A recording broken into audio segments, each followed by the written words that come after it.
Good evening, Remington College.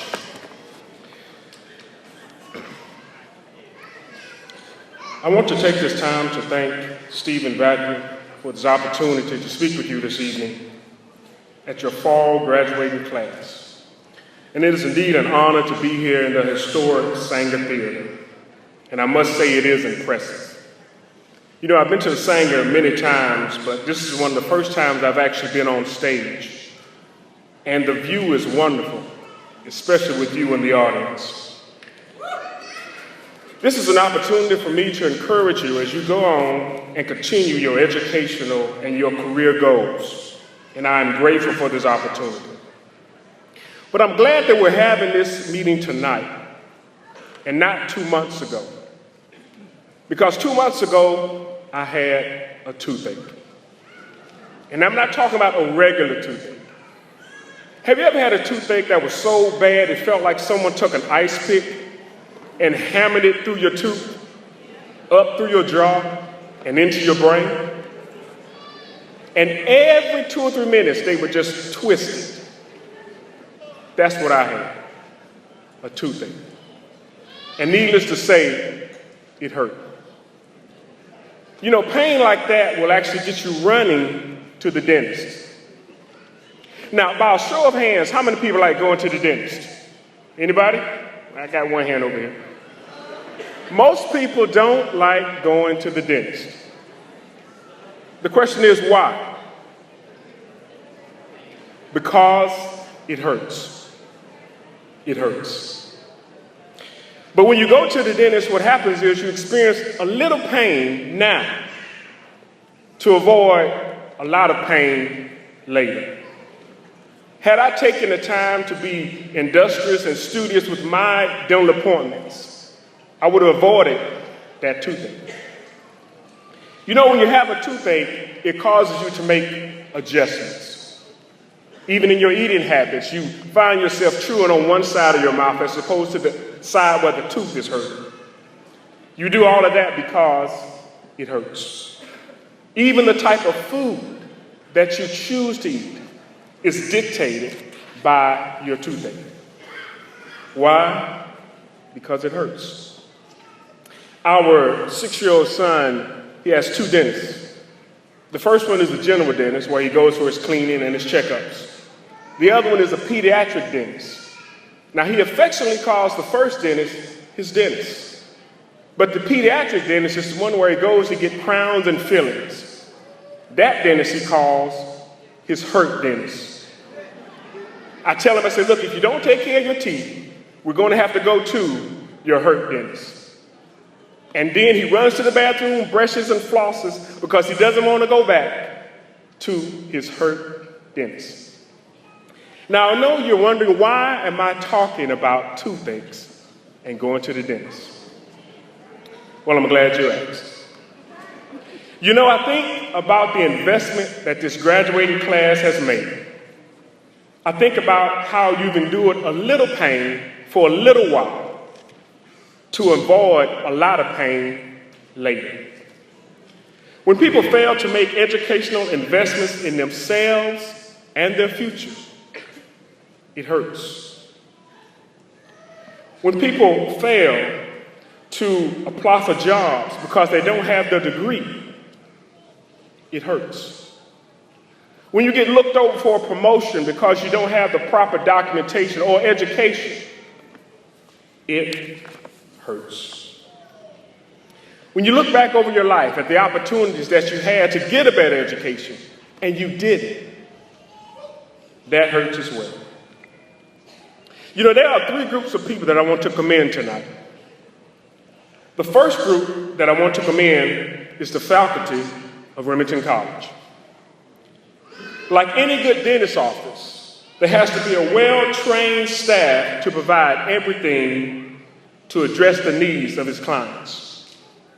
In the dentist office, you have a well-trained dentist, a dental hygienist, lab technicians, bookkeepers, and office personnel, all working in harmony to provide the best possible care. And in similar fashion, an institution of higher learning has to have a well-oiled educational machine to provide the best possible learning experience. The dedication to their students has to be evident from start to finish, from the beginning of class all the way to graduation. Their commitment to show how they learn to prepare their lessons to make the students ready for the job market is something to be noted. Their willingness to never stop looking for creative ways of teaching and sharing information with each other should be a badge of honor for the college. And for that, I want to commend the staff of Remington College. Second group of people that I want to commend are the family and friends of the graduates. I want to commend you for your support as your family and friends undertook this endeavor. I know at times it seemed like they would never finish, but with patience, prayer, and persistence, they are here tonight. And I want to commend you for watching their children as they study, hosting cram sessions, and feeding hungry college students. And for that, you should get a medal.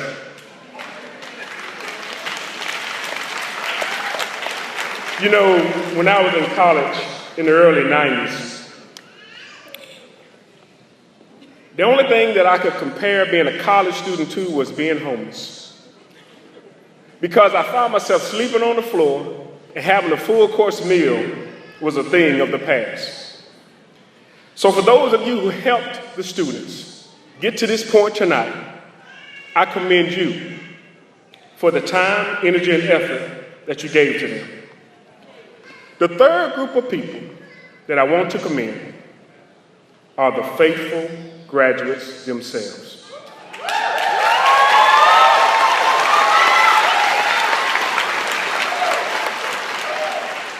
During this process, I know that your emotions ran high. And there's a quote that I like to share with people, and you can write it down if you want. It says, never let your emotions drive. They're not covered on your insurance.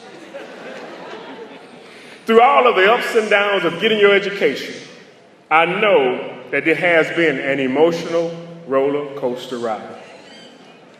You know, when I was in college, we had this teacher. His name was Michael Rodriguez. They called him Professor Rod. But after a while, the students gave him another name. That name was Rodzilla. They called Professor Rodriguez Rodzilla. Why? Because he would tear up your GPA. Mr. Rod taught us as if we were already engineers. He demanded of us things that we weren't used to doing. And I can remember saying to myself, I know I'm not this dumb. I know better. I know I'm smarter than this. But see, what Professor Rod was doing, he was teaching us as if we were already engineers. Because he was trying to help us understand, I'm preparing you for a world that you're going into.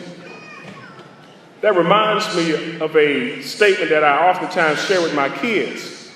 I tell them, I say, look, I'm not raising children, I'm raising adults.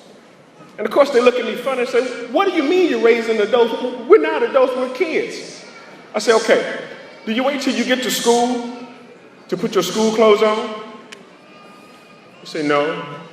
I said, do you wait till you get in the swimming pool to put your bathing suit on?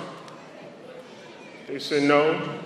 I said, do you wait till you get to church to put your church clothes on? They say, no. I said, what happens? You get ready somewhere else. You don't wait until you become an adult to learn how to be one.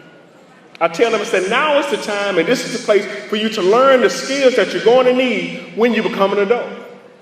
And that's the same process that Professor Rod did with us. He didn't wait until we were engineers. He taught us as if we were. And because of that, it became an emotional time.